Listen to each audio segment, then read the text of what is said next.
રાજ્યમાં વધુ એક ગામનો વિસ્તાર બારોબાર વેચી દેવાનું કૌભાંડ। ખેડાના એક ગામના વિસ્તારનો સરકારી શાળા સાથે દસ્તાવેજ। મહુદાના મિર્ઝાપુર તાબેના જાલાપુરા ગામનો વિસ્તારનું વેચાણ કરાયું। સરકારી શાળા, 22 આવાસ સહિત 48 થી વધુ મકાનોનો સમાવેશ થાય છે।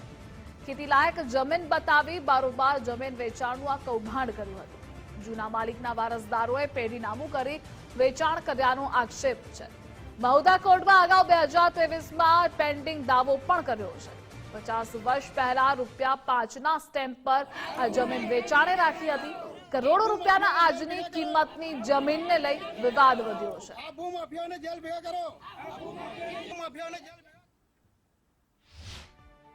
મહુદા કોર્ટમાં અમે દાવો દાખલ કરેલો છે, જે દાવો હાલ પેન્ડિંગ છે। એ દાવામાં ચાલતા દાવા દરમિયાન હરીશભાઈ શાહ ગુજરી ગયા અને હરીશભાઈ શાહ ગુજરી જતા એમના વારસો રેકર્ડ પર આવ્યા। એમના વારસોમાં નિર્મલભાઈ કરીને છે, એક એડવોકેટ છે, અને એમના મધર બેન અને કઈ ભાઈ છે, એવું કંઈક છે। એ ચારેય જણાએ નામદાર કોર્ટમાં દાવો ચાલુ છે એવું ખબર છે, તે છતાં બી આ મિલકત બાબતે રેવન્યુ રેકર્ડ પર માત્ર નામ ચાલતું હોવાથી એમણે બીજા સાથે સંપર્ક કરી ને ભૂમિ માફિયાનો સાથ સહકાર મેળવી અને એમણે દસ્તાવેજ કરવાનું નક્કી કરેલું અને દસ્તાવેજ નક્કી કરીને આમની જાણ બહાર દસ્તાવેજ કરી નાખેલો છે। એ દસ્તાવેજની હાલમાં જાણ થતા અત્યારે અમે આવેલા છીએ।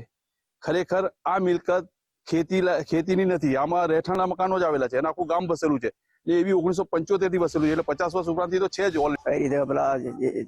પેલા મેં અમારા વડવાએ 50 વર્ષ પહેલા રાખેલું વેચાણ, અગાટ વેચાણ, બરાબર। જે એમના હરીશભાઈના બાપા મોહનલાલ મરી જવાથી પેલા વારસાઈમાં નામ લીધા પેલા નિર્મલ શાહને, અને એ રીતના એમને બાજુની જમીન બતાવી અને એમને ખોટા દસ્તાવેજો કરાવી દીધા। કોર્ટમાં લેન્ડ કેન્ડીમાં કેસ ચાલતો અમે કલેક્ટર સાહેબને પેલી કહેલું, ફરી અત્યારે હાલ અમારો દાવો ચાલે। આ ગામ જાલાપુરા છે, કહીએ તાબે આવેલું। આ ગામમાં પ્રશ્ન એવો થયો કે આખું ગામ વેચાઈ ગયું છે। આ જમીન અમે વર્ષોથી રાખેલી હતી અમારા દાદાએ, અને અમે વર્ષોથી અહીંયા રહીએ છીએ। અહીંયા 45 મકાન આવેલા છે, આવાસના 22 મકાન છે, RCC રોડ પાકા છે, અહીંયા સ્કૂલ આવેલી છે, મંદિર બી છે। આ જમીનમાં વાવડના કારણે જોણ કર્યા સિવાય વકીલને અમે ફરિયાદ ચાલતી હોવા છતાં અહીંયા જમીન વેચી દીધી છે। અમને આજે જાણ થઈ વાત। હકીકત એમાં એવું બની સાહેબ, અમારા વડવાએ આ જમીન રાખેલી મધ્ય મિર્ઝાપુરનો 162 બ્લોક નંબર,